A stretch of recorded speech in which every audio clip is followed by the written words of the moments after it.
Bonsoir et bienvenue sur le plateau de l'Esprit des Lettres, votre émission consacrée aux livres de religion et de spiritualité. KTO vous la propose chaque mois en lien avec le Jour du Seigneur et la Procure, ce réseau de librairies qui nous reçoit ici toujours dans ce décor magnifique d'une grande librairie. L'été approche, la chaleur d'ailleurs avec, et nous avons choisi pour accompagner peut-être cette période estivale des livres qui peuvent justement nourrir la méditation, la spiritualité, comme à chaque émission, sur un mode d'évasion, sur un mode d'admiration, sur un mode d'élévation. Sur un mode d'élévation avec vous, Père Albert Jacquemin, bonsoir. Bonsoir, monsieur. Vous êtes un prêtre du diocèse de Paris, après avoir été prêtre de la Fraternité sacerdotale Saint-Pie X, fondée par Monseigneur Marcel Lefebvre, que vous avez quitté en juin 88, quand ce dernier consacra des évêques contre la vie de Jean-Paul II. Vous êtes docteur en histoire du droit, en droit canonique également. Vous enseignez à l'Institut catholique de Paris et vous présidez depuis 2022 le tribunal pénal canonique national de la Conférence des évêques. Alors qu'à Écône, siège de la fraternité lefévriste, on annonce la consécration de nouveaux évêques en l'aval de Rome pour le 1er juillet prochain, vous publiez au CERF un livre de référence sur le sujet, Le choix de la rupture, Monseigneur Lefebvre, Rome, les sacres, 1974-2026, où vous décortiquez théologiquement, juridiquement, la logique profonde des lefévristes. C'est un livre indispensable pour comprendre cette crise. Vincent Dujardin, bonsoir. Bonsoir. Alors vous, c'est plutôt sur le mode de l'admiration, parce que vous êtes historien, professeur à l'Université catholique de Louvain, en Belgique. Vous enseignez aussi à l'Université de Strasbourg, de Cracovie. Vous êtes spécialiste de l'histoire politique belge, mais vous êtes également spécialiste de questions internationales, dont le sujet de l'intégration européenne. Et à ce titre, vous publiez un ouvrage de référence chez MAM sur le roi Baudouin, 1930-1993, intitulé « Roi Baudouin, un roi face aux crises de son temps ». Un travail exhaustif, équilibré. On se demande d'ailleurs à la lecture ce qui aurait pu vous échapper, vous qui avez eu le privilège de travailler sur les carnets les plus personnels du roi Baudouin, qui s'opposa en 1990 à la loi sur l'avortement. Lors de son voyage en Belgique en septembre 2024, le pape François a demandé l'ouverture du procès de béatification du roi Baudouin. Ce livre est donc plus qu'une biographie, je dirais, c'est une référence magistrale. Christiane Rancé, bonsoir. Bonsoir. Et vous, c'est le mode de l'évasion.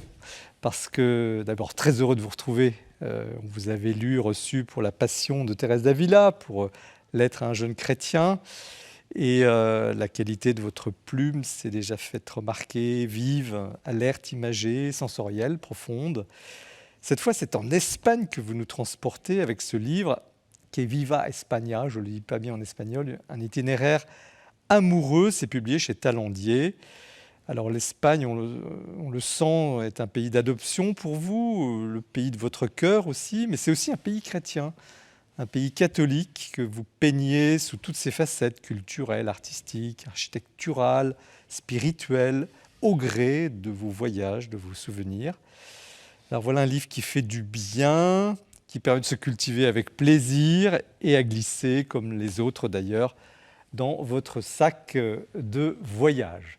Nous commençons avec vous justement, Christiane Rancé, sur cet itinéraire amoureux de l'Espagne. Vous aviez fait un livre également sur l'Italie. Quelle est cette histoire entre vous et l'Espagne? Parce qu'on comprend tout de suite aux premières lignes que vous êtes plus qu'attaché à ce pays. D'abord, il y a une relation d'enfance. C'est un pays où je suis allée enfant, beaucoup. Donc, ce sont des odeurs, des paysages, des accents qui m'ont beaucoup plu. Et ensuite, petit à petit, c'est un pays que j'ai découvert par cercle concentrique, c'est-à-dire ce que je pensais être l'Espagne de mon enfance, c'est-à-dire la Catalogne, que ce soit la Catalogne de la montagne ou du bord de mer. C'est élargi, j'ai découvert la Castille, l'Aragon, et j'ai découvert avec beaucoup d'étonnement que aucune de ces régions, aucune de ces communautés n'était la même. Il y avait quelque chose d'extraordinaire dans ce pays qui était une singularité et un attachement profond à cette singularité.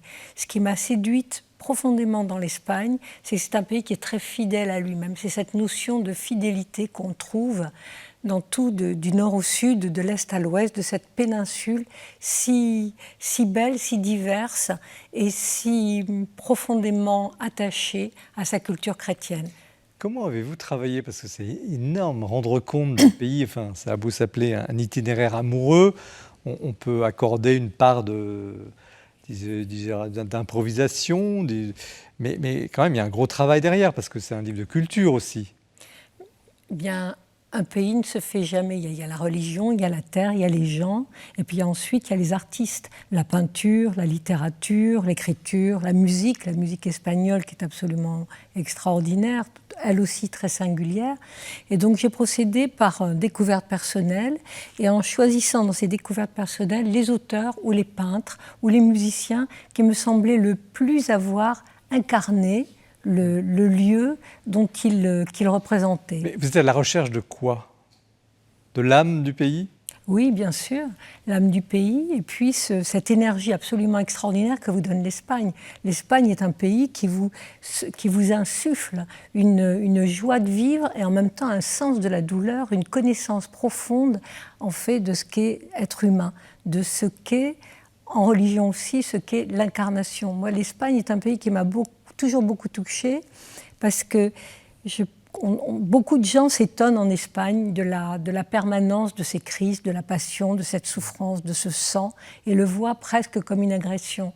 En fait, je crois qu'il n'y a pas un pays ou un peuple au monde qui ait mieux compris et mieux vécu la souffrance et qui ait mieux compris l'importance dans l'histoire de l'humanité de cette croix, de ce Dieu fait homme pour comprendre jusqu'à la plus extrême douleur de l'abandon, hein, mon Dieu, pourquoi m'as-tu abandonné, de la souffrance, de la solitude, et c'est ce que le peuple espagnol a parfaitement compris. Je crois que c'est pour ça qu'il est si attaché à cette représentation particulière de l'Évangile, de la geste du Christ. Et en même temps de la vie, enfin, qui explose comme une extravagance. On a vu les images, même vu physiquement la Sagrada Familia, le pape Léon XIV qui est allé l'autre jour inaugurer la dernière tour, mais une extravagance culturelle. Vous racontez aussi vos souvenirs avec Salvador Dali. Enfin, comment rendre compte de cette... ils sont capables de tout, enfin, ils osent tout. Alors c'est le pays de l'oxymore, c'est-à-dire on ne peut pas dire que l'Espagne c'est la passion ou la douleur, c'est la douleur et la joie. C'est l'âpreté et l'extravagance. L'Espagne est le pays, à mon avis, qui est le pays du surréalisme. Il n'y a pas un autre pays où le sens du surréalisme soit si présent, de Góngora à Salvador Dali. Vous avez tout d'un coup cette échappée toujours par le ciel et toujours de l'esprit, de la joie, cette façon extraordinairement sensuelle d'exprimer des états d'âme. Je pense que l'Espagne est un pays où la mystique tient lieu de philosophie. Il y a ce besoin de raccourcir le plus la distance entre l'homme et le ciel. Et c'est quelque chose qui, moi, m'a toujours profondément touchée. C'est cette ardeur à vivre, c'est cette passion. C'est quand vous êtes en Andalousie, par exemple, et que vous avez il n'y a pas de folklore en Espagne. Il y a vraiment une représentation de ce que l'homme pense au moment où il le vit. Et quand vous êtes en Andalousie au moment des Passos, donc de la Semaine Sainte, vous avez de temps en temps une fenêtre qui s'ouvre et vous avez quelqu'un qui se met à la fenêtre et qui se met à chanter ce qu'on appelle les saetas.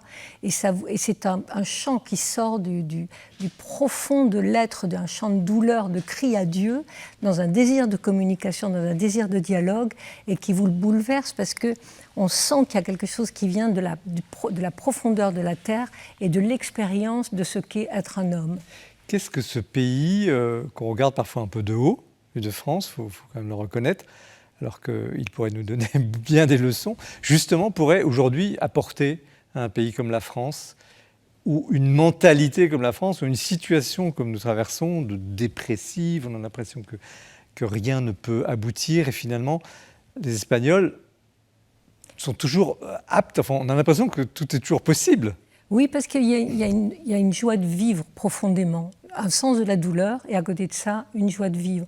Vous parlez un espagnol, il va vous dire, quel qu'il soit galicien, qu'il soit basque, qu'il soit catalan ou andalou, il va vous dire dans les deux, ah mais en Espagne par exemple, ça ne va pas, ça ne va pas, ça. Et puis au bout de 3 minutes, bon mais c'est comme ça et viens, on va faire la fête. On va taper art, on va prendre des tapes et on descend dans la rue, on rencontre son voisin. Il y a un sens de la communion et de la communauté, il y a un sens du mot ensemble qui est très très fort. Moi quand j'habite, j'ai une maison dans les Pyrénées. Et de temps en temps, quand j'ai des amis, on est très, très proche de la frontière espagnole, on va en Espagne passer la soirée, on passe dans des petits villages en France qui ont l'air d'être totalement désertés, on a l'impression qu'une bombe atomique vient d'exploser. Vous passez la frontière, et là tout d'un coup, il y a une joie de vivre extraordinaire. Les enfants, tout le monde est dans la rue, et toutes les générations sont confondus. C'est aussi quelque chose qui me bouleverse en Espagne, c'est que vous avez toujours, on ne laisse personne seul chez soi. Vous avez toujours un banc devant une porte pour que la grand-mère, le grand-père puisse s'asseoir, prendre le frais s'il n'est pas capable de faire le paseo du soir. Promenade. Et il y a toujours cette rencontre. Et c'est vrai que c'est un pays qui fait tout en marchant. C'est toujours ensemble, en mouvement et en marchant. Et dans ce rapport toujours très très profond à l'autre et à l'altérité. Alors, sur le plan, parce que le livre, c'est une promenade. Alors, on passe, je dirais, de l'architecture à une description telle que vous venez de faire. Et puis, il y a cet approfondissement qui est sous-jacent au livre, cette mystique. Vous venez d'en parler, mystique espagnole, avec des grands noms. On a parlé de Gaudí pour l'architecture à propos de la Sagrada Familia à Barcelone, Sainte Thérèse d'Avila, vous avez fait un livre magnifique sur le sujet, Ignace de Loyola, Saint Jean de la Croix. Y a-t-il un point commun entre ces grands saints, où Gaudí n'est pas encore comme tel, mais comment vous pourriez rendre compte, si je puis dire, de cette mystique, si elle existe, mystique espagnole ? Alors je crois qu'il y a ce point commun qui est d'une notion très particulière de la douleur, du fait de la douleur de vivre, la douleur qu'il y a à vivre, et de la volonté de trouver une transcendance à cette vie humaine. Et il y a chez tous les mystiques cette façon de chercher le ciel et de le trouver. Alors chez les Castillans, comme Thérèse d'Avila ou Saint Jean de la Croix, c'est une mystique extrêmement verticale. La Castille, d'ailleurs, ressemble à un autel. Hein, c'est absolument extraordinaire. Et c'est un pays qui est extrêmement dur, extrêmement pauvre, dont le peuple est très, très présent et s'est battu pour son identité. La religion catholique est la religion qui a construit l'Espagne. Depuis la Reconquista, il y a toujours eu une volonté, une identification de la terre et de cette passion du Christ, de cette expérience unique que les Espagnols ont profondément compris d'un Dieu qui s'est approché et qui s'est fait homme pour comprendre et dire que l'homme dans sa douleur a été compris. Et il y a cette mystique extrêmement verticale, cette aspiration à Dieu, cette façon cette flamme formidable qu'on trouve chez tous, en fin de compte. Une fulgurance extraordinaire et qui peut varier. Il y a plus de sensualité en Andalousie, il y a plus en Catalogne de rapport avec la terre, avec ce qu'on disait sur Gaudí, sur l'observation de la nature. Mais il y a toujours cet attachement extraordinaire à son propre pays. S'il y avait un mystère de l'Espagne, ça serait quoi ? Celui de la foi. Celui de la foi, bien sûr. Vient en premier lieu. Parce que même aujourd'hui, on dit que la pratique est en baisse, dit-on, mais Je dirais presque que ça n'est pas important dans la mesure où c'est de toute façon tellement la liturgie de la vie quotidienne est une liturgie catholique. Toutes les grandes fêtes sont célébrées. Vous avez des explosions de joie au moment, par exemple, la fête des rois mages. Vous avez ces cavalcadas qui sont extraordinaires où il y a ces grandes processions où les grands-mères amènent leurs petits-enfants pour aller voir les rois mages. Il y a ces messes de minuit qui sont éblouissantes et qui gardent quand même une intégrité extraordinaire parce qu'on ne mettrait jamais le Père Noël le jour de Noël. Il y a ce côté mystique qui reste sur la naissance du Christ qui est célébré comme tel.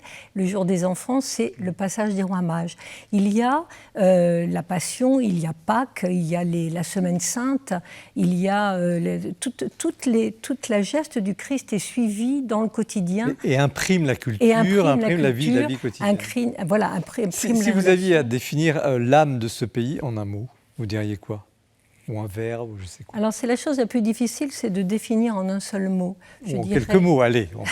Je dirais la fidélité, ça c'est vrai, la fidélité à eux-mêmes. Et ça, c'est ce qui est très différent avec notre pays.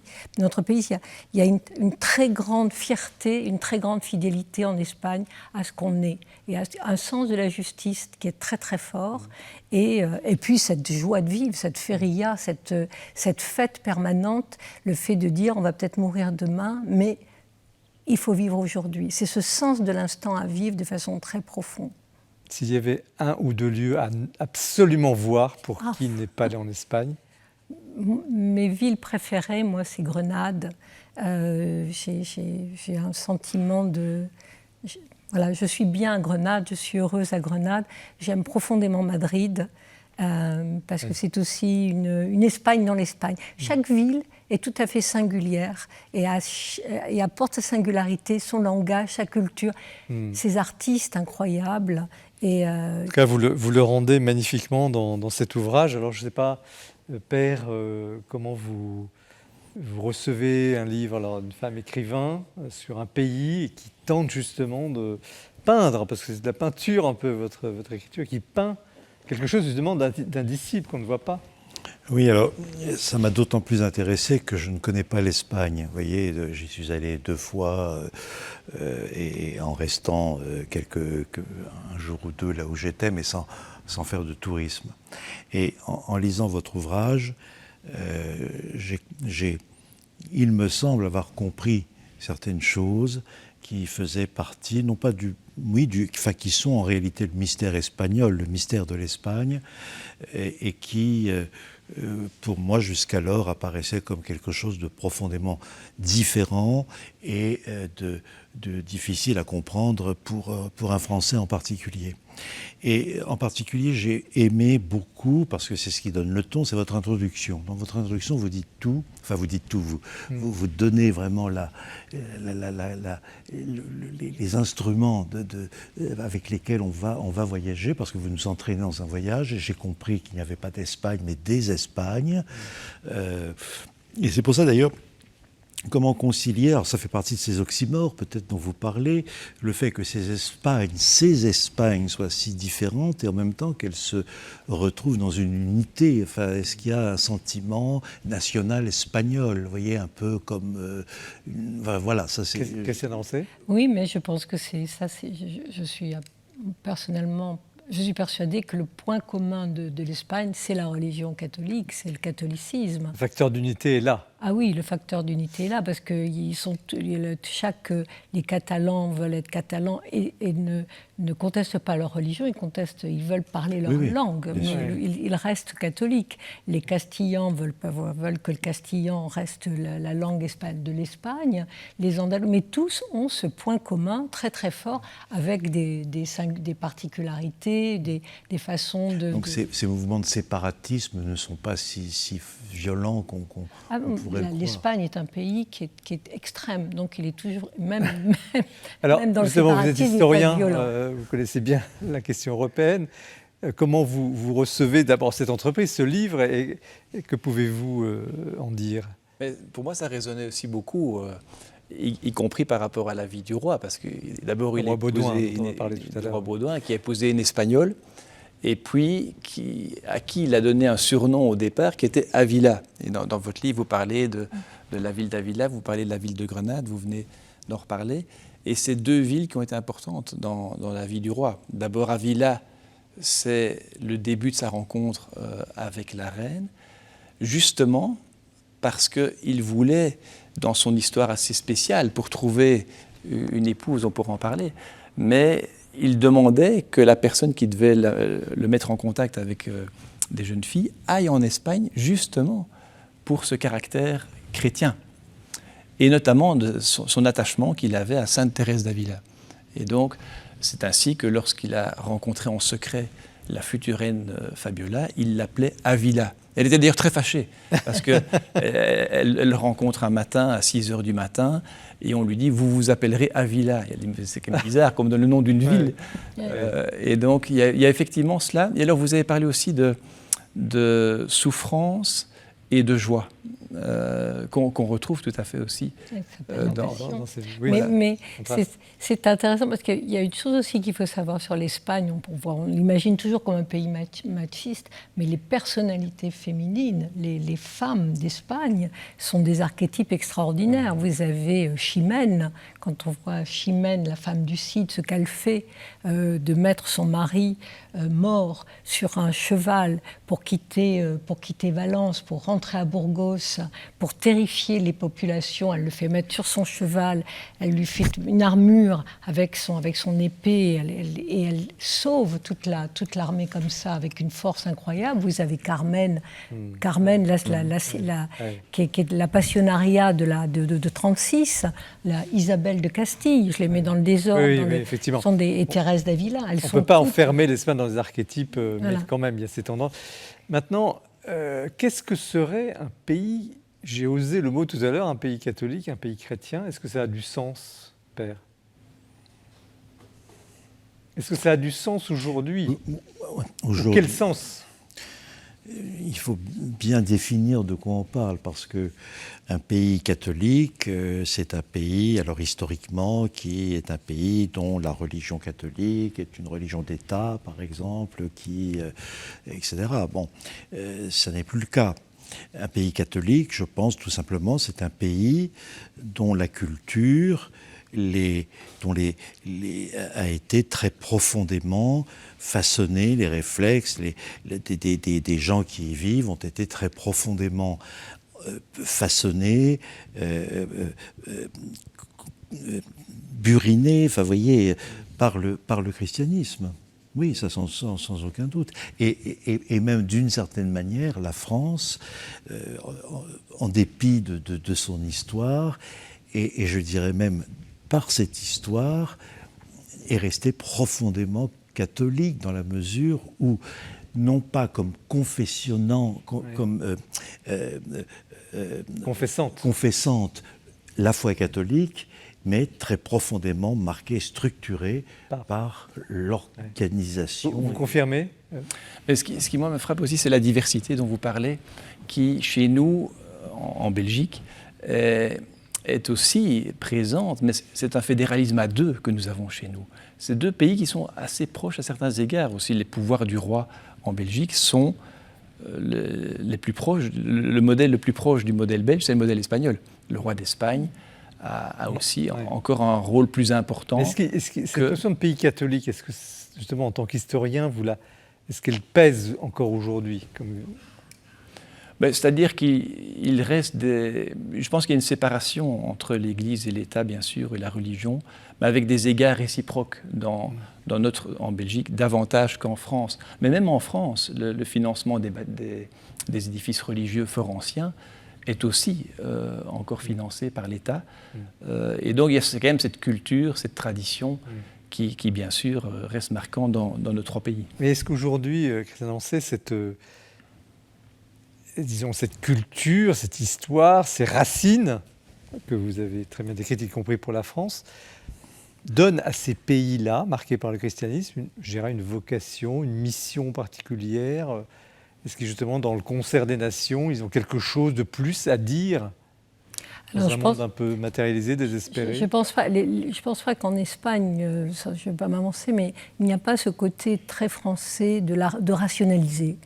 L'anti-rationalisme, ça c'est tout à fait différent. Oui. Je veux dire, ils sont forts dans ce qu'ils expriment et par ce qu'ils sont. Et ils sont profondément catholiques parce que la Reconquista a duré pendant 8 siècles. Oui, voilà, donc c'est ça aussi. La Reconquista en quelques mots pour c'est-à-dire, depuis les Asturies, c'est chasser les musulmans de la terre espagnole. Donc c'est petit à petit le roi des Asturies, avec des alliances, quelquefois d'ailleurs avec des taïfas musulmans. Et ça a pris 7 siècles. Et ça, oui, ça a été très long. Et les bergers, c'est-à-dire les paysans espagnols étaient des guerriers. C'est-à-dire qu'ils avaient leur bâton, c'était à la fois garder leurs moutons et en même temps ils retrouvaient, ils voulaient garder leur terre. Donc il y a de génération en génération, il y a eu cette notion de ma terre est chrétienne, je me bats depuis 7 siècles pour que cette terre reste chrétienne et catholique. Et il y a cette appartenance profonde que nous n'avons pas connue en France parce qu'il n'y a pas eu effectivement cette invasion mort qui est arabe, qui a donné d'autres, qui a construit. Vous savez, les gens ne se construisent en fait que dans l'adversité. Donc l'identité a été d'autant plus forte qu'il a fallu qu'elle se manifeste et qu'elle se singularise et qu'elle s'exprime comme telle. J'aimerais bien vous entendre aussi chacun sur, alors pas vous, vous êtes concernés, mais la question de l'écriture en émission littéraire, l'art justement de rendre ce message, qui est complexe, le message chrétien, il est très large. Oui, alors là, vous avez un art consommé justement de le faire passer à travers. Oui. Comment voyez-vous ça, Père ? J'ai trouvé que vous étiez très agréable à lire, que c'était de la littérature, mais c'était très poétique. Enfin, c'était accordé au sujet. Vous voyez, c'était pas une littérature de guide de voyage. Voilà, c'est comme on pourrait le trouver, vous voyez, dans un guide vert. Et je pense que quelqu'un qui irait en Espagne, qui ne connaît pas l'Espagne, qui part en Espagne, doit partir avec votre livre dans sa valise, avec le guide vert, sans doute. Mais il faut votre livre parce que selon la région qu'il visitera, il y a toujours des pages. Puis, en plus, c'est agréable parce que c'est des chapitres courts, vous voyez. Donc ça se lit facilement, c'est nerveux, c'est bien écrit, ça accroche et surtout vous arrivez en quelques pages à brosser une région ou une ville dans son histoire ancienne, dans son devenir contemporain, dans ce qui s'est produit à tel. Et alors l'art du portrait, voilà. La capacité d'exprimer la mentalité. J'admire beaucoup ça parce qu'on comprend en vous lisant les mentalités, même selon les villes, les c'est vrai que moi, ce qui m'a très souvent étonnée, c'est que, notamment dans beaucoup de guides de voyage, c'est qu'on vous donne des clés pour aller voir quelque chose que vous allez voir qui se pose là, mais comprendre déjà l'art de vivre des personnes qui vivent autour de ce monument, ce qu'il se fait, ce qui ne se fait pas, comment réagir, comment décoder d'une certaine façon celui que vous avez en face de vous et qui tout d'un coup vous introduit de façon très souple dans son art de vivre et dans sa façon de vivre que vous pouvez dès lors épouser. Et il n'y a pas que, effectivement, la mentalité du Catalan ou la mentalité du Madrilène, il y a aussi comment un peintre a pu exprimer quelque chose de profond de l'âme espagnole. Pourquoi Goya et les œuvres noires, voilà. Votre livre est une peinture qui est Viva España, un itinéraire amoureux chez Talandier. On aurait presque envie de changer son programme de vacances pour prendre un billet pour l'Espagne en vous lisant. Nous allons parler maintenant, vous restez bien avec nous, du livre de Vincent Jardin sur le roi Baudouin. Mais c'est l'heure de l'actualité du libraire que Guillaume Vanier nous présente ce mois-ci.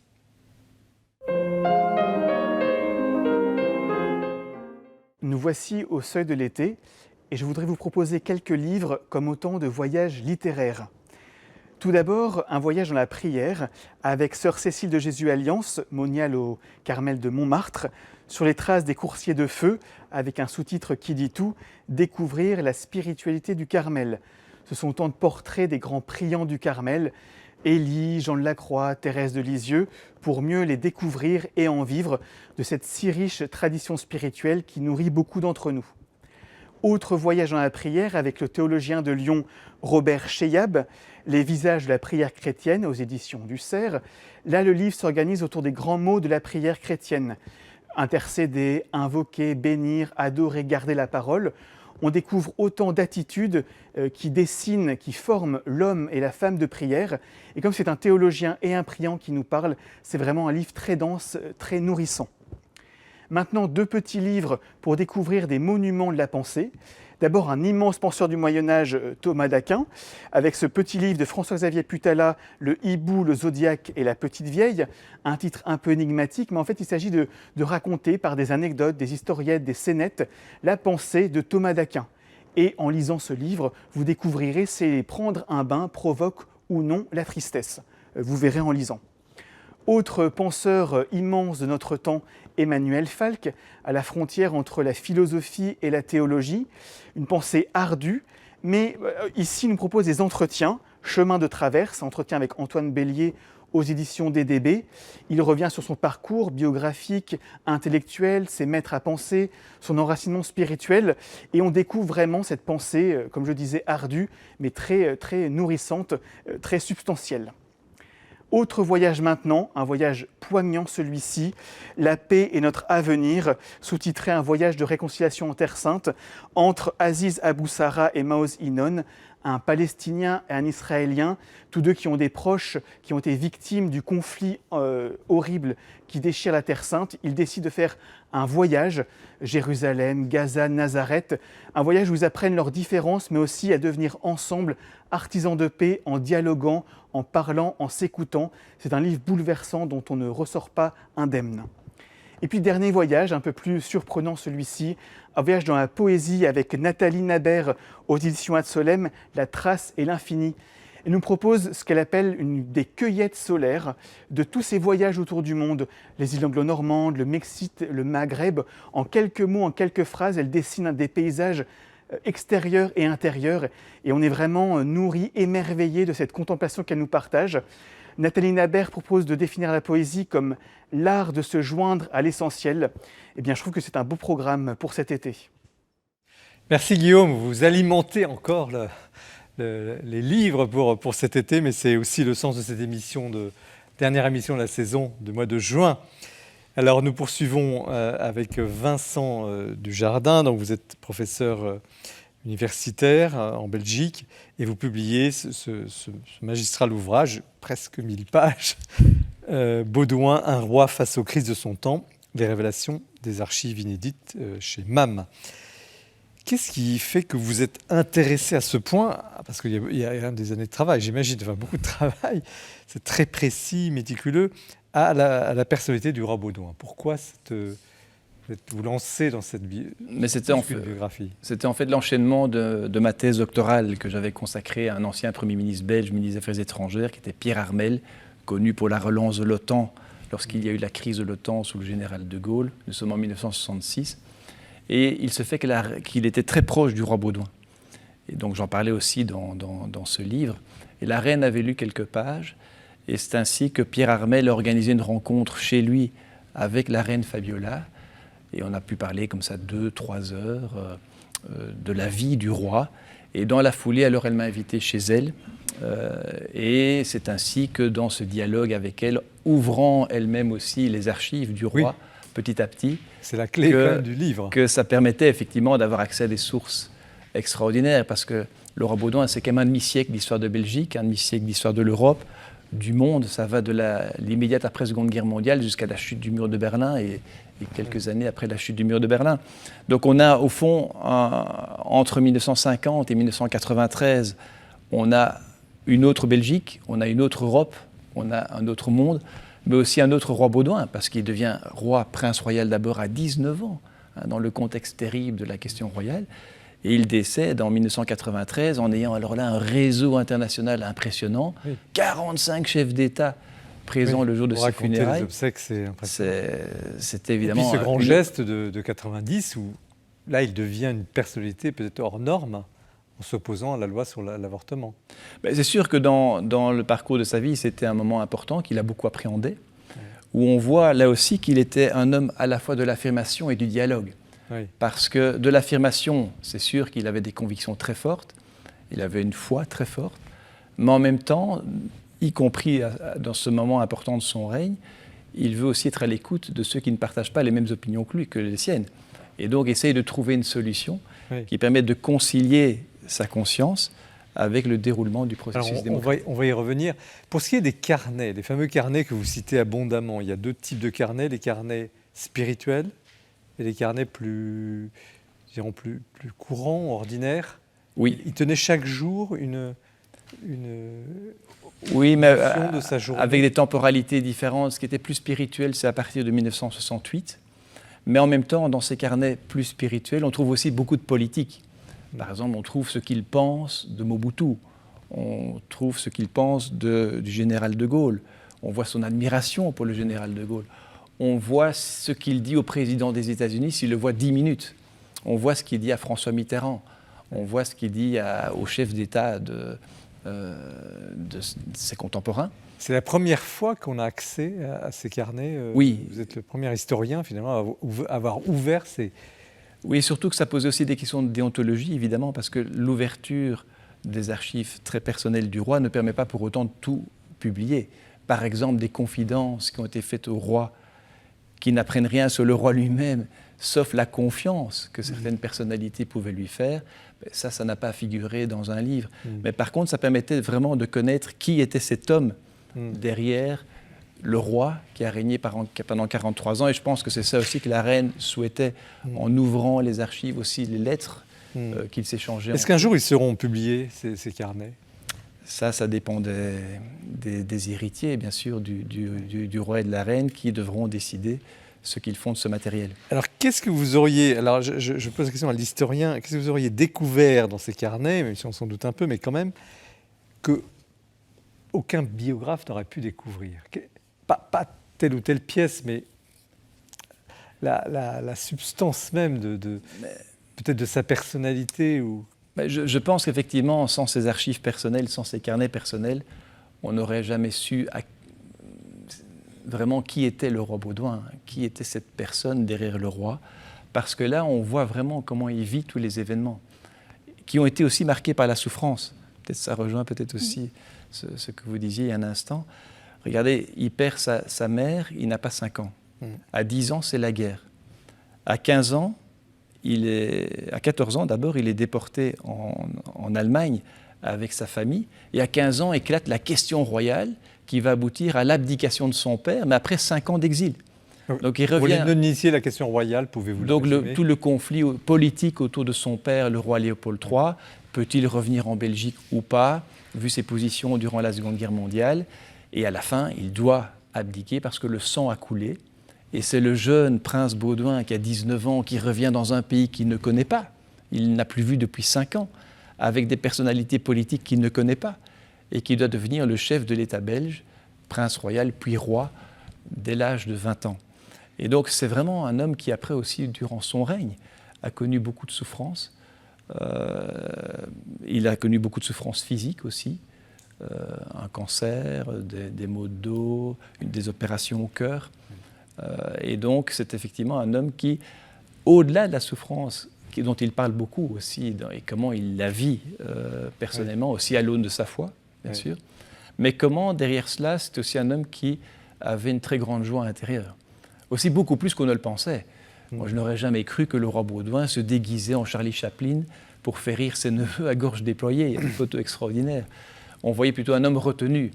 Et on voit qu'en privé, il pouvait être encore très différent du roi qu'on a connu par médias interposés. Est-ce que le lancement demandé par le pape François de sa béatification vous paraît justifié, puisqu'on est là sur le sujet de la profondeur de l'homme, de sa foi, vous venez de l'exprimer? Mais je dirais que ce n'est pas mon métier. Mon métier est simplement d'être historien, donc de répondre à une question très simple. Que s'est-il vraiment passé? Et donc de chercher à l'aune des documents, au regard de tous les événements politiques de sa vie, la décolonisation du Congo, le début du génocide rwandais, ses liens avec Franco, avec Habyarimana, donc au Rwanda, avec Gorbatchev, avec Jimmy Carter, avec donc le général de Gaulle. Pourquoi admirait-il le général de Gaulle? Expliquer au fond quel fut son rôle en tant que roi des Belges pendant 43 ans. La question de la béatification, ça intéresse l'Église. C'est-à-dire que si la ville de Paris veut honorer le roi en dédiant une rue au roi Baudouin, c'est le problème de la ville de Paris. Si l'Église... Oui, mais en même temps, ça a un impact sur la société belge quand même, ça fait débat. Oui, tout à fait. Mais donc, en tant qu'historien, mon rôle n'est pas de dire ce que l'Église va faire ou pas. C'est simplement d'essayer de dire que s'est-il vraiment passé. Alors, je pose la question autrement. Est-ce que c'est justifiable? Est-ce que les éléments que vous avez recueillis dans ces carnets prouvent une vie chrétienne, disons au-dessus de la moyenne, s'il y a une moyenne, qui pourrait conduire à cela?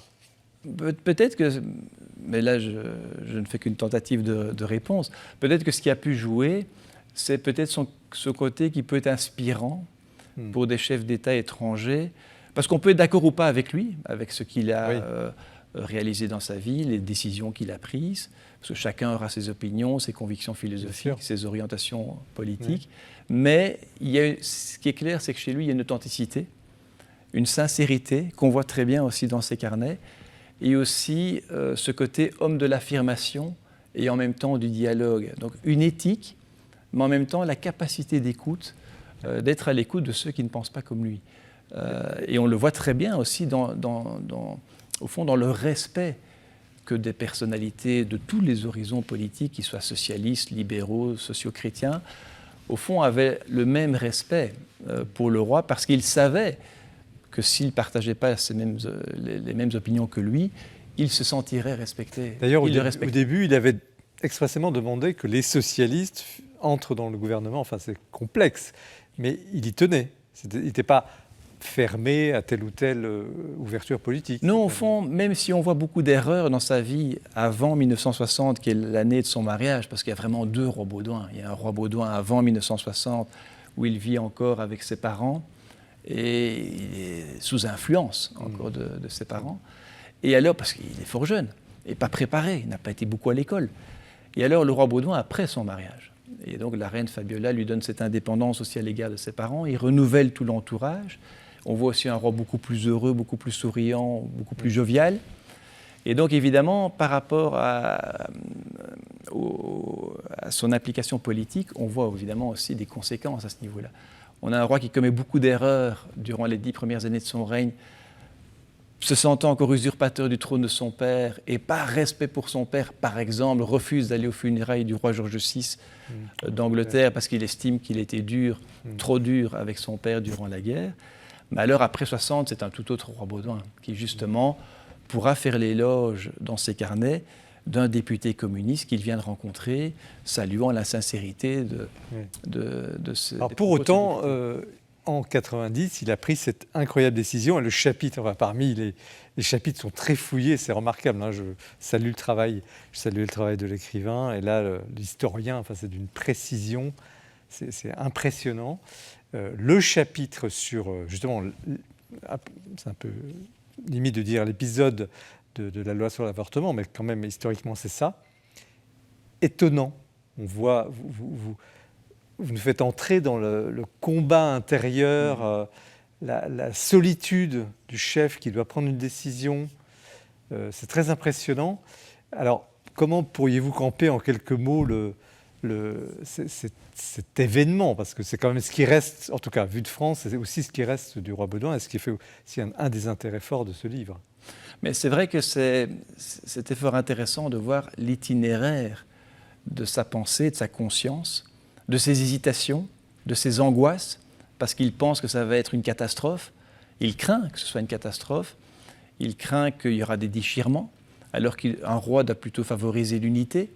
Ses plus proches conseillers, parfois chrétiens, lui disent qu'il devrait signer, quitte à envoyer une lettre au Parlement pour dire qu'il a signé en raison de sa fonction de chef d'État, mais que ça n'engageait pas sa conscience.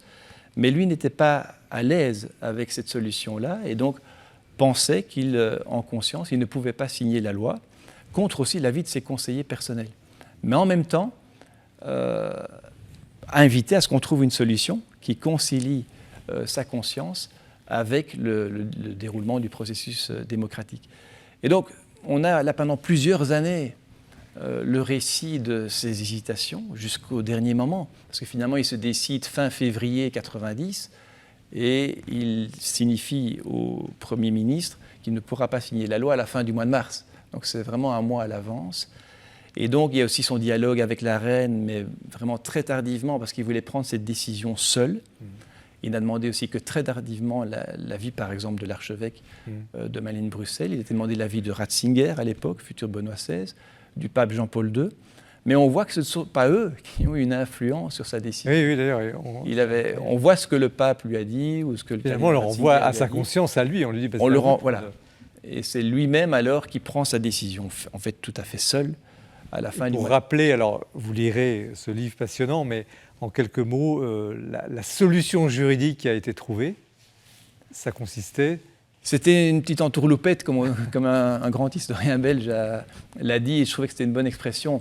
C'est-à-dire qu'on l'a mis dans l'impossibilité de régner pendant quelques heures, et pendant ce temps-là, c'est le gouvernement qui a sa place à apporter le contre-seing que normalement le roi devait... La sanction royale a été remplacée par la sanction de l'ensemble du gouvernement, en fait, durant ce temps où il était mis dans l'impossibilité de régner. Le Parlement l'a réhabilité. Et il n'y a pas eu une seule voix qui s'est manifestée contre son retour sur le trône. Et là, il était très étonné. Et ça a duré 24 heures. Ça a duré moins de 3 jours. Ouais. Et ce qui est aussi extraordinaire, c'est la réaction d'hommes d'État, au fond, du Premier ministre, des vice-premiers ministres, qui ont gardé le secret pendant 3 jours. Est-ce que ce serait encore possible aujourd'hui Non, c'est vraiment extraordinaire. Alors, je ne sais pas ce que vous, père, vous êtes juriste. Comment vous avez lu et reçu cette découvert peut-être des choses que vous ne connaissiez pas? Alors, je les connaissais, si, on savait qu'il s'était produit quelque chose, mais on n'en connaissait pas le mécanisme subtil, comme vous l'avez décrit, juridique. Surtout que cette solution semble arriver assez tardivement dans le processus, et alors qu'on était resté à la lettre accompagnant, la lettre du roi accompagnant au gouvernement, que tout le monde lui dit surtout ne l'écrivez pas, ça sera une catastrophe, ça ne fera que empirer la situation. Et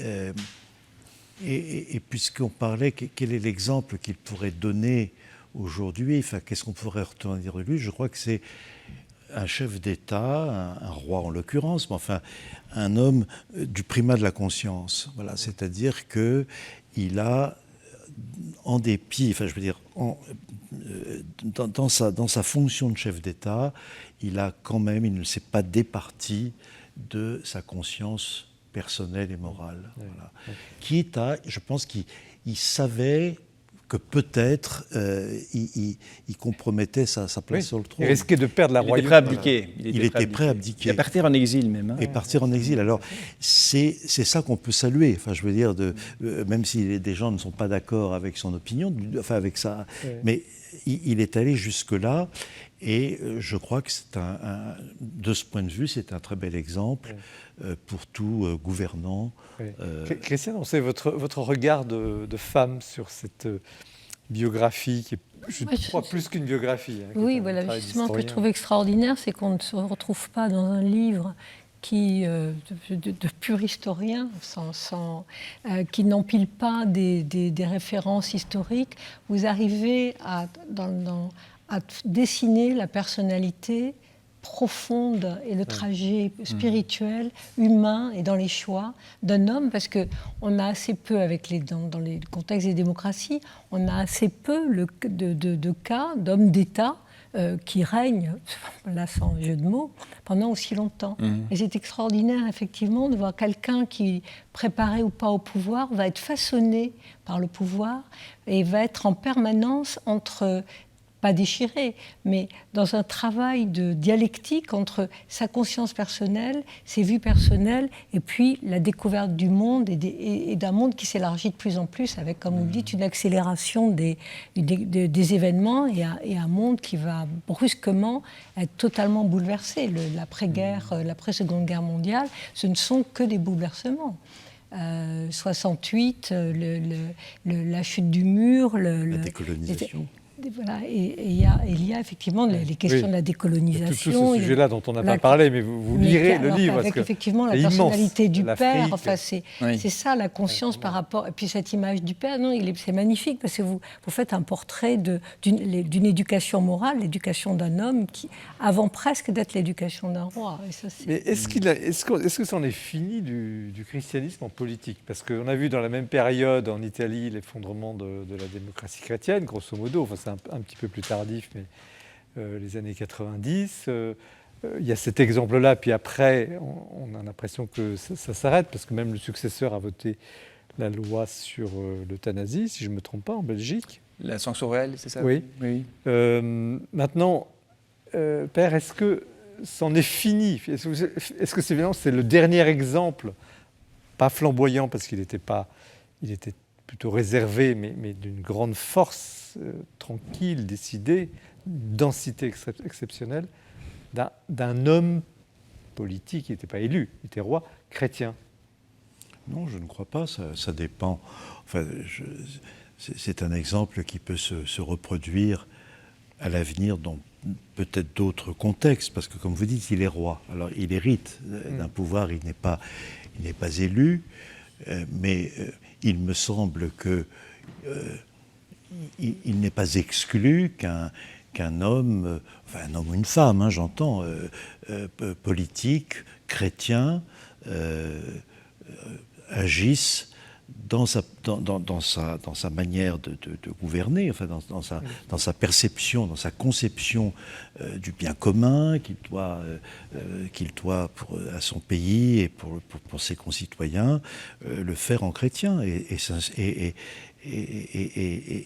ne pas vivre dans une sorte de dichotomie, si vous voulez. Ce que Baudouin montre, c'est que cette dichotomie n'est pas une fatalité, en réalité, puisqu'il la refuse. Il aurait très bien pu dire, la lettre c'eût été une forme de dichotomie en disant, le roi signe, mais le notaire signe, mais voilà, mais ça, c'est propre à un roi, je dirais, parce que un homme politique qui est élu, si ça ne va pas, il démissionne. Un roi n'a pas le même... Est-ce que l'Église soutient suffisamment?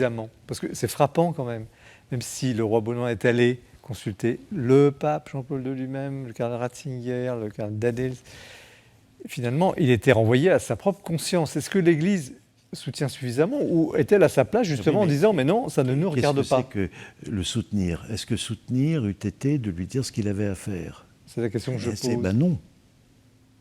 Non.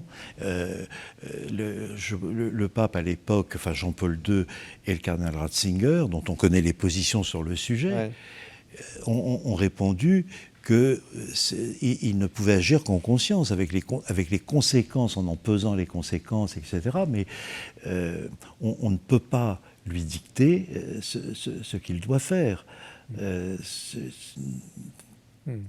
Quel est l'enjeu, professeur, de cet exemple quand même? Justement, dans un monde aujourd'hui où finalement les politiques sont souvent, avec le respect qu'on leur doit, des technocrates parfois, ou se limitent à la gestion pure des affaires, où la question de l'âme est impensable.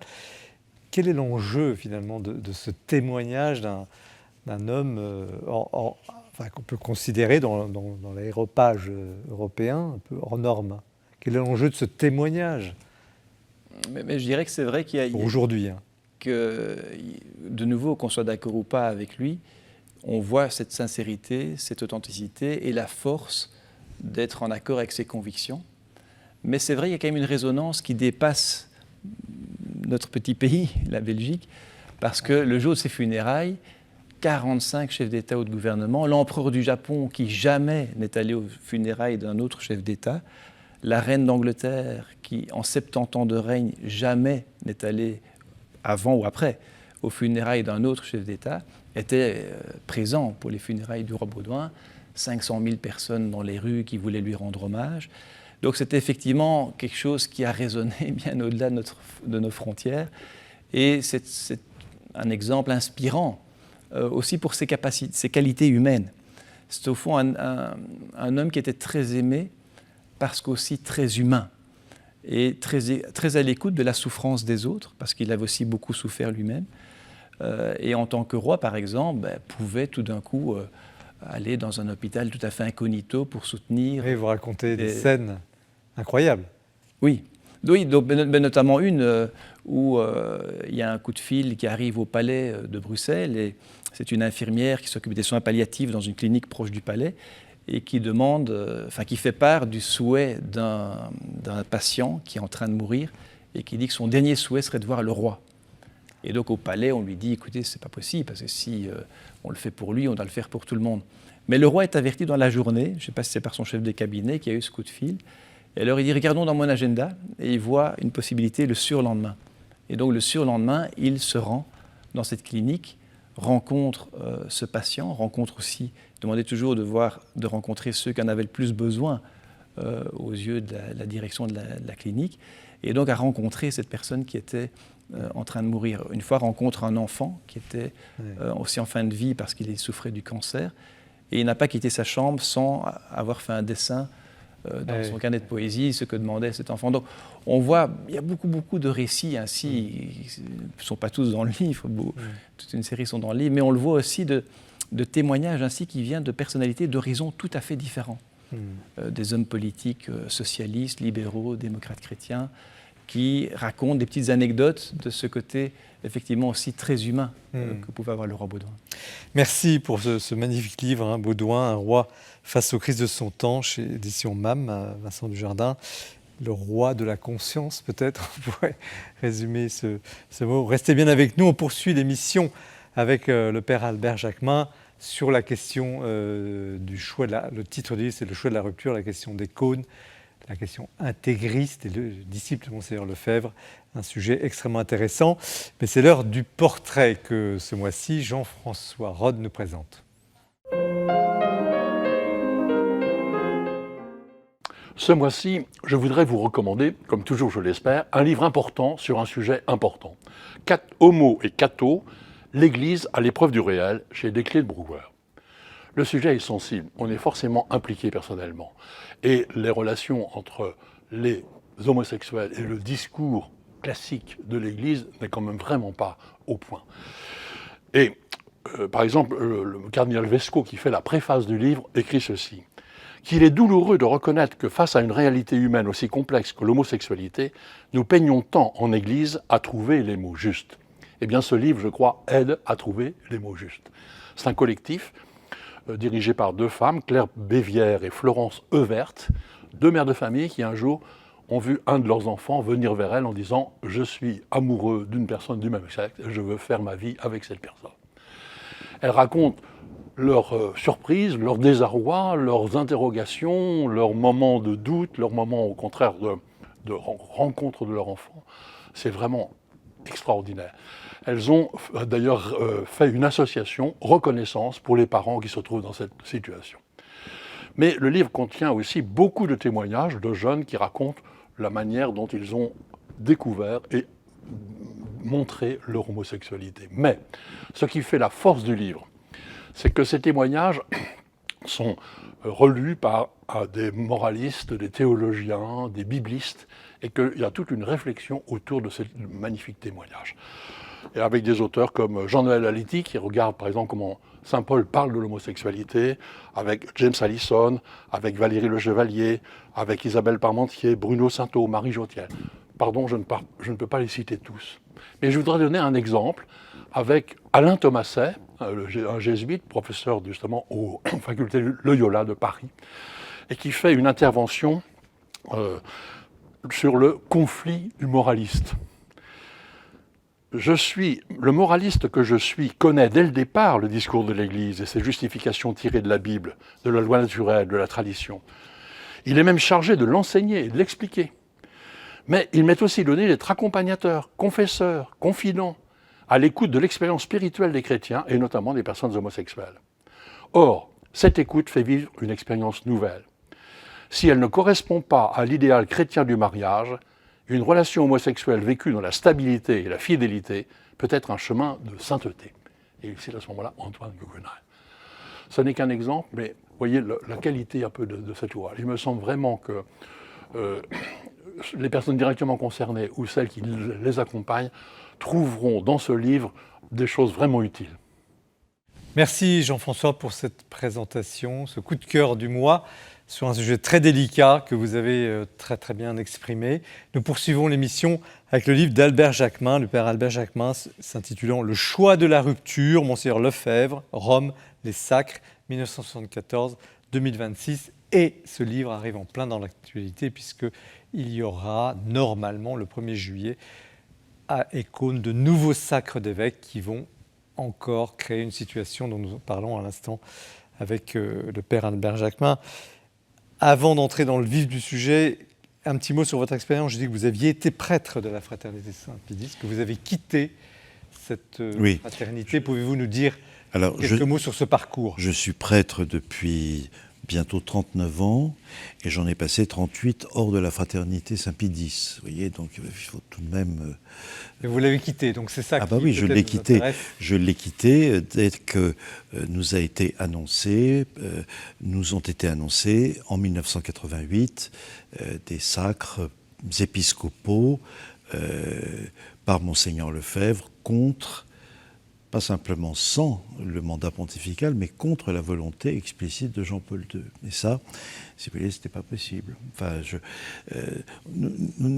naïvement, nous pensions, nous essayions de concilier l'attachement à Monseigneur Lefebvre et à l'Église, et nous pensions qu'en suivant Monseigneur Lefebvre, on n'était pas en opposition avec l'Église. Et puis voici qu'on se retrouve, ça s'est fait progressivement entre 87 et 88 avec les discussions, tout ça, et qu'on se retrouve sommé en quelque sorte de choisir entre Monseigneur Lefebvre et le pape.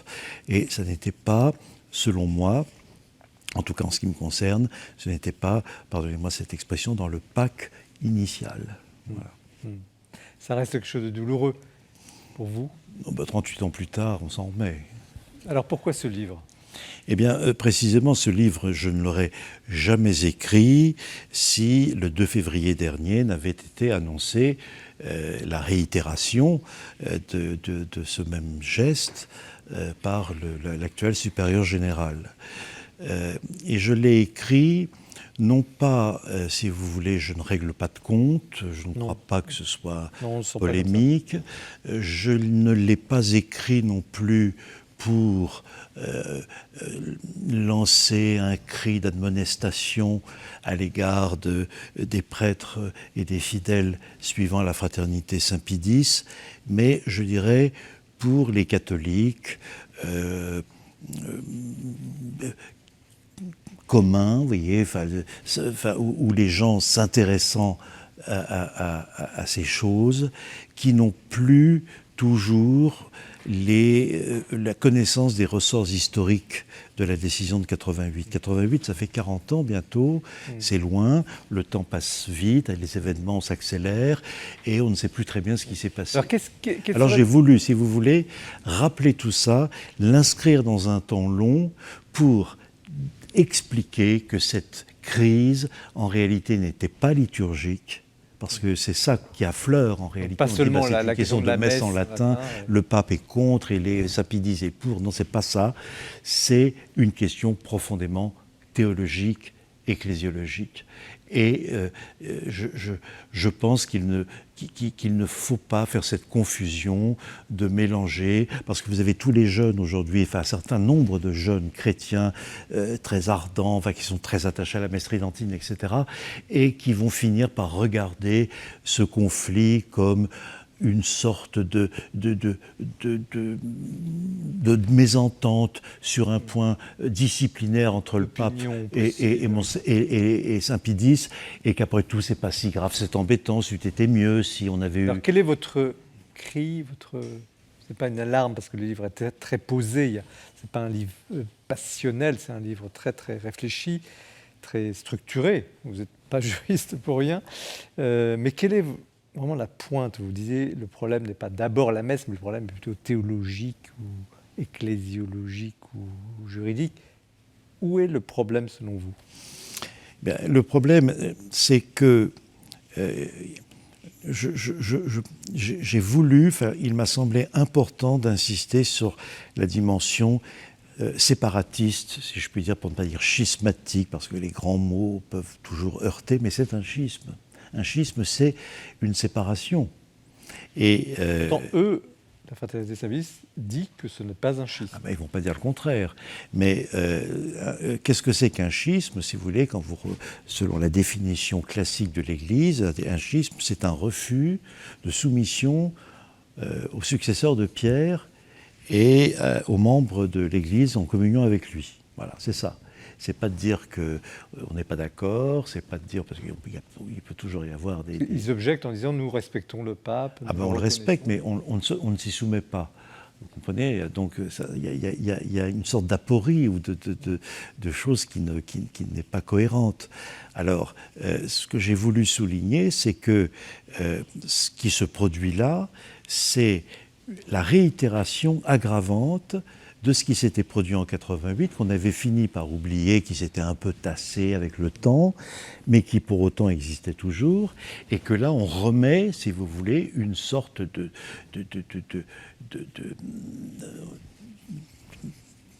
on rajoute encore un épisode supplémentaire qui n'est pas un nouveau schisme, mais qui est une pertinacité dans le schisme de 88 qui va creuser encore davantage les écarts entre l'Église de Rome et la fraternité Saint-Pédis. Vous le décrivez un peu comme la création quasiment d'une église Alors séparée. Je ne le dis pas parce que je dis que ce sont tous les éléments qui renforcent une dérive lente et la constitution, l'autonomisation d'une structure ecclésiale parallèle. Oui, sans perspective de réconciliation, enfin de moins en moins, on les voit pas. Au fur et à mesure que le temps passera, ce sera de plus en plus difficile.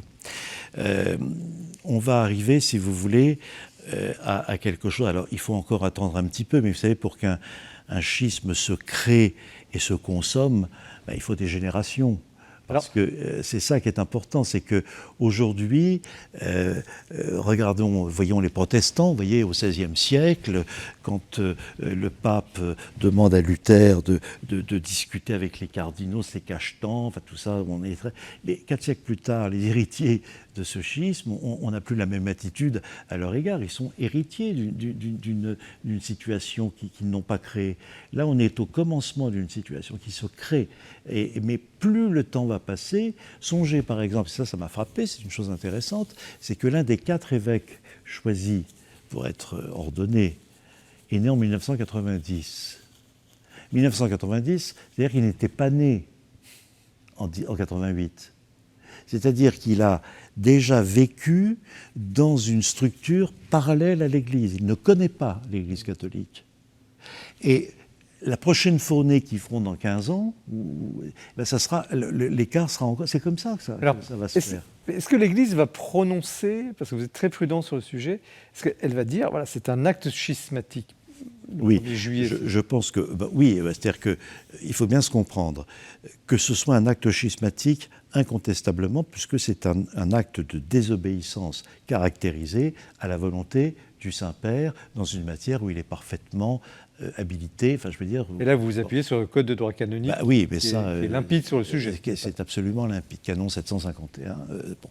Mais le canon, si vous voulez, n'est pas qu'une simple loi positive, parce que parfois on réduit les choses en disant oui, mais enfin vous savez, le droit, puis c'est pas si important, ce qui compte. Mais là, en l'occurrence, le droit vient, je dirais, caractériser et protéger la constitution divine de l'Église. C'est-à-dire que faire un évêque, c'est pas rien. Enfin, vous voyez, c'est quelque chose de très fondamental. Et quand le pape est dans l'Église catholique, eh bien, ça passe par le successeur de Pierre, qu'on le veuille ou pas. Bon. Et alors on a beau expliquer qu'au Moyen-Âge, ou au IVe siècle, au Ve siècle, alors, mais aujourd'hui c'est comme ça, et depuis des siècles. Alors ça c'est la première chose. La deuxième chose, c'est que dès lors que l'acte est posé, le droit canonique y attache, pour montrer l'importance et la gravité de la chose, une excommunication, pardonnez-moi du jargon, qu'on appelle late sententie, c'est-à-dire automatique. Dès lors que l'acte est posé, la personne qui pose l'acte sait, parce qu'elle est prévenue au préalable, sait qu'en posant cet acte, elle contractera automatiquement cette excommunication, c'est-à-dire qu'elle s'excommunie elle-même. Et ensuite, dans un deuxième temps, l'Église vient déclarer cette excommunication. En 88, Jean-Paul II a parlé d'un acte schismatique en ce qui concernait Monseigneur Lefebvre. Il a parlé de schisme. Et en 2026, eh bien, les prémices étant les mêmes, eh bien, les conclusions seront les mêmes. Est-ce que cette excommunication frappe également les fidèles, les prêtres? C'est là qu'on n'est plus... Elle frappera assurément les évêques consécrateurs et les évêques consacrés. Bon. En 88, dans le décret de 88, il était écrit, je me souviens, les prêtres et les fidèles sont avertis de ne pas suivre le schisme de Monseigneur Lefebvre afin de ne pas contracter la grave peine d'excommunication. Mais vous voyez, c'était vague. Hein. Et qu'est-ce que veut dire adhérer formellement au schisme de Monseigneur Lefebvre ou de ceux qui viendront? C'est ça la question. Et à mon avis, c'est ma question personnelle, le Saint-Siège ne veut pas urger là-dessus. Les prêtres, les évêques, c'est clair. Les prêtres, dans la mesure où ils restent dans la fraternité Saint-Pie X, où ils adhèrent, on peut considérer qu'ils adhèrent formellement à ce schisme. Mais quant aux fidèles laïcs qui fréquentent les centres tridentins, de Saint-Pie X, qui vont les uns parce qu'ils sont très attachés à la pensée de Monseigneur Lefebvre ou à de ses successeurs en disant il n'y a d'église que là et en dehors de ça je n'irai nulle part parce que c'est ça l'église. C'est pas la même chose que ceux qui disent bah oui mais nous on aime bien la messe comme ça, on y va, ce serait autre chose mais c'est pas. Enfin, vous voyez, pour eux qui vont dire bah, c'est une affaire entre prêtres. On va pas se mêler de tout ça, nous ça ne nous intéresse pas. Donc il est évident que tout ça, tous ces gens réagissent différents et n'adhèrent pas de la même manière à l'acte qui sera posé. Alors, je crois que ça sera très différencié et que ça ne sera pas précisé. Vous savez, c'est toujours dangereux en droit de donner des définitions trop précises. En tout cas, le livre est remarquable parce que vous rendez compréhensible une matière complexe, à la fois par les textes de référence, c'est du droit, mais aussi par le côté très délicat de cette affaire. Vous venez de l'exprimer. Et je trouve que ce livre, il est d'une clarté, justement, si on a envie de comprendre cette situation, et ça va faire l'actualité au moment où pour comprendre, ce n'est pas simplement 88. 88 ne vient pas comme un éclair dans un beau ciel d'été. 88 s'origine, si je puis dire, bien au-delà. Ouais. Et vous le racontez très très bien, très très bien. Alors, qui veut réagir le premier sur ce livre? Mais moi, je ne connaissais pas du tout Vincent Dujardin. la question, donc je l'ai lu avec beaucoup d'intérêt. Et aussi toute votre méthode d'historien, en fait, que vous avez mobilisée, parce que vous apportez les documents, vous apportez pour au fond montrer des faits. Et notamment, ce que moi j'en ai compris, c'est que c'est quand même une question qui peut être solutionnée difficilement, dans la mesure où, à la base, il y a aussi tout le désaccord sur le concile, hein, la question de la liberté religieuse, la question de la collégialité, d'autres questions encore, vous compléterez sûrement, mais et on a aussi l'impression que 88, au fond, était était écrit d'avance et qu'on a eu un dialogue avec Jean-Paul II, avec Ratzinger devenu Benoît XVI après encore, enfin ça c'est par après, mais qu'au fond, on ne voyait pas comment solutionner ce désaccord, au fond de dire que la tradition s'arrête à un moment précis et que le Concile ne pouvait, sur certains aspects, poser une difficulté. Tout est dans le statut de la tradition, du magistère, de la place du Concile au milieu de tout ça, et de l'obéissance qui y sont dues. C'est-à-dire que Monseigneur Lefebvre a considéré, au fur et à mesure que le temps a passé, que la tradition, ce qu'il regardait comme la tradition, c'était tout ce qui était avant Vatican II. Et à partir de Vatican II, selon lui, ça ne va plus. Et donc, tout ce qui vient après Vatican II n'est pas conforme à la tradition. Le magistère qui vient après Vatican II, or normalement, en théologie catholique, c'est le magistère qui va authentifier ce qui appartient à la tradition. Et ça, Monseigneur Lefebvre, finalement, ne l'accepte pas. Et refusant, en son nom propre, c'est-à-dire s'érigeant en instance de discernement de ce qui appartient à la tradition, de ce qui n'y appartient pas, il se met dans une situation impossible et qui fait que tout dialogue est impossible entre Rome et le Saint-Siège. Aussi longtemps que la fraternité Saint-Pédis tiendra, si vous voulez, ce trépied, et de façon rigoureuse, en face du Saint-Siège, on ne pourra pas s'entendre. Qu'est-ce qui fait la tradition? Qu'est-ce que la tradition? Et un concile appartient à la tradition en vertu du magistère qui l'authentifie, qui le regarde comme tel. Et là, si vous voulez, il est impossible de s'entendre. Et on voit bien que tout au long des décennies qui se sont écoulées, le dialogue a toujours achoppé sur ce point. Christian Dancé, votre regard, vous connaissez bien l'Église catholique quand même. Le livre est passionnant parce qu'il remet au cœur du débat, je dirais, ce qu'a été ce concile, le Vatican II, et la bombe que ça a représenté, l'ouverture, je dirais, sur une autre Église, une autre façon de voir le monde, une autre notion de l'universalité, et ce qui a créé ces achoppements par la suite. Et ça a été pas uniquement pour l'Église, mais un moment extrêmement important dans la culture occidentale de ce concile. Une autre façon de considérer, de regarder l'autre, de regarder autre chose que l'Occident ou Rome lui-même. Et on peut comprendre qu'il y a eu des frictions et qu'il y a eu des réticences. Et ce que ça a aussi de passionnant, c'est que ça rentre, on est obligé de l'inscrire dans une histoire, je dirais, depuis tout temps de schisme, de séparation, parce que le Monseigneur Lefebvre, ça n'est pas le premier, le gallicanisme, et depuis ces histoires entre les hérésies, le subtil, le fil tellement difficile à tenir entre qu'est-ce qu'un schisme et qu'est-ce qu'une hérésie, cette petite différence à tenir. Est-ce que Monseigneur Lefebvre est hérétique? Est-ce qu'il est simplement une menace schismatique? Non, bien sûr. Non, mais, si vous voulez, la difficulté, c'est cette tension qui fait toute l'histoire de l'Église, c'est toujours de concilier la tradition en même temps qu'on avance dans des nouveautés. Et que ces nouveautés n'apparaissent pas comme une rupture avec voilà. Parce qu'il y a une sorte de continuum.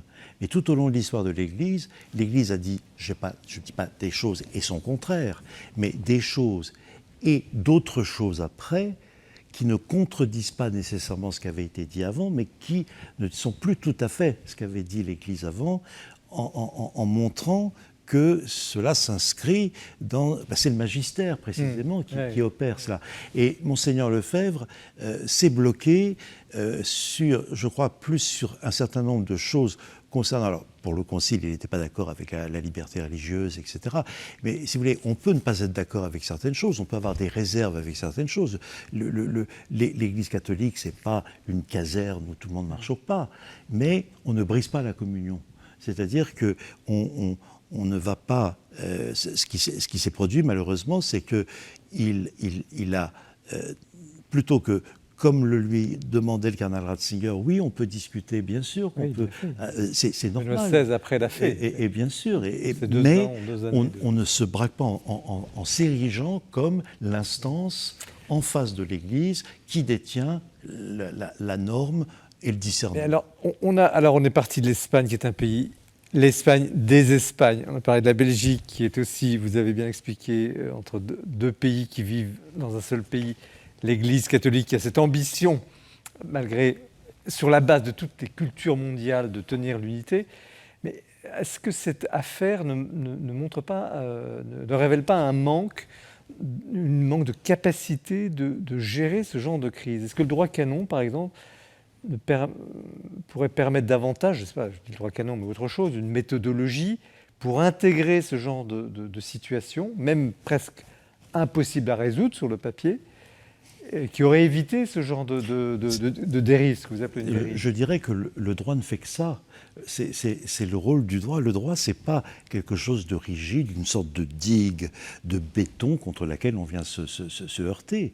Le droit, c'est une sorte de pare-choc Volvo hydraulique, vous voyez, qui permet... Pas de publicité. Mais... Non, pardon. Mais vous voyez, enfin, qui permet d'amortir les choses tout en faisant qu'elles ne sont pas autres, mais qu'elles ne soient plus tout à fait les mêmes. Enfin, et cela dans la continuité de l'enseignement de l'Église. Vous voyez, le cardinal Ratzinger, je l'ai noté au début du livre, lui dit, mais on peut tout à fait, à Monseigneur Lefebvre, on peut tout à fait estimer qu'il y a, semble-t-il, non pas des contradictions, mais enfin de grandes différences entre ce que l'Église disait au XIXe siècle dans un contexte politique précis, parce que c'est surtout ça, la liberté religieuse, c'est la liberté de conscience, enfin, etc., et ce que l'Église dit aujourd'hui dans un autre contexte. Mais le cardinal Ratzinger dit, c'est pas qu'on puisse discuter, qu'il soit un problème, ça on peut toujours discuter, mais il faut s'efforcer dans un esprit, je dirais, de catholicité, d'essayer de rechercher, comme le dit le cardinal Ratzinger, ce que dit l'Église aujourd'hui, en quoi est-ce, dans la continuité, est conciliable avec ce qu'elle disait hier, et non pas en quoi est-ce une rupture. Ouais. C'est l'herméneutique de la continuité qui deviendra l'herméneutique de la continuité de Benoît XVI, quand il deviendra pape, mais il est déjà dans cette histoire, alors qu'on pourrait dire que Monseigneur Lefebvre, c'est l'hermétique de la rupture. Et donc, si vous voulez, c'est pas le droit, c'est pas à cause du droit, c'est à cause de la façon dont on envisage les événements. C'est plus une question presque, j'allais dire, de personnalité, presque de psychologie et de psychologie. Apparemment, quand on vous lit, il est arc-bouté, il est de toute façon dans un refus de négociation, voilà. Il est arc-bouté sur... Plus le temps passe, plus il se radicalise. Alors, le temps passe aussi pour l'émission, il ne reste plus que 2 minutes. C'est un peu la dernière question, mais qui correspond un peu à une montée d'une sensibilité dans l'Église chez les jeunes, dites traditionnels, traditionnalistes, appelons ça comme on veut, une séduction pour la messe selon l'ancien rite. Comment est-ce que l'Église doit, en quelques mots, aborder cette question? Et j'aimerais bien avoir votre avis tous les 3, et ce sera le dernier mot de l'émission, en quelques... Je pense que l'Église s'est emparée du sujet, puisqu'on parle beaucoup de liturgie, que le pape, enfin ça devait être au prochain consistoire, mais enfin ça sera plus tard sans doute. Je crois que ce que recherchent aujourd'hui des jeunes, ce n'est pas tant un rite qu'une ambiance liturgique, qu'une ambiance de sacré. Ce n'est pas un Dominus Vobiscum en plus, une génuflexion en moins, ou un signe de croix, pour lesquels ils partiront en bataille. Ouais. Mais dans une ambiance liturgique qu'on peut trouver dans la réforme liturgique si elle est appliquée selon l'esprit de la réforme. Voilà. Et c'est dansé ? Oui, mais je pense que je crois que ce dont les jeunes ont besoin, la jeunesse, c'est en fait qu'on leur parle d'eschatologie. Voilà, de fin dernière, c'est-à-dire de choses qui ont un sens. Voilà, de choses qui ont un sens, d'un retour à la parole, aux évangiles. L'Église n'est pas une ONG, elle est là essentiellement pour le salut de notre âme. Et la liturgie est un verbe qui permet d'exprimer cette attente, cette quête et ce que cette Église offre. Ça pourrait être le mot de la fin, mais Vincent Desjardins, vous l'avez comme historien. Justement, je donnerai une réponse d'historien. Je pense que l'affirmation et des convictions parfois très fortes sont tout à fait compatibles avec le dialogue. En tout cas, dans le cas du roi Baudouin, c'était très clair. C'était vraiment cela. On pouvait voir des convictions très fortes, mais en même temps, cette envie aussi de dialoguer avec d'autres qui pensaient autre chose. Sur la question de la liberté religieuse, par exemple, c'est frappant de voir qu'il a ce souhait d'apostolat, devrait-on dire, même avec des chefs d'État étrangers, mais en même temps peut dialoguer avec des personnalités, des personnes qui n'ont pas du tout les mêmes opinions que les siennes. Les deux ne sont pas incompatibles. Merci à tous les trois. Merci Père Albert Jacquemin. Le choix de la rupture, Monseigneur Lefebvre, Rome, les Sacres, 1974-2026, aux éditions du Cerf. Merci Vincent Dujardin. Baudouin. Merci à vous. Un roi face aux crises de son temps. Les révélations des archives inédites, aux éditions MAM. Et merci à vous, Christiane Rancé, pour ce beau voyage en Espagne. Que viva España. Vous le direz mieux, comme on dit en espagnol. Que viva España. C'est mieux, merci. Un itinéraire amoureux chez Talandier. 3 livres pour vos vacances que je vous souhaite excellentes. Nous nous retrouvons en septembre pour la suite de l'Esprit des Lettres. C'est toujours un bonheur de présenter, de partager cette passion de l'écriture, des livres, de la lecture avec vous. Et l'émission, évidemment, vous pouvez la retrouver aussi sur Internet. Vous allez sur le site de KTO ou du Jour de Seigneur de la Procure. Vous tapez Esprit des Lettres, vous pouvez relire, réentendre, réécouter cette émission qui est aussi diffusée sur Radio KTO, en DAB+. C'est une possibilité également. Très bon été, nous nous retrouvons en septembre.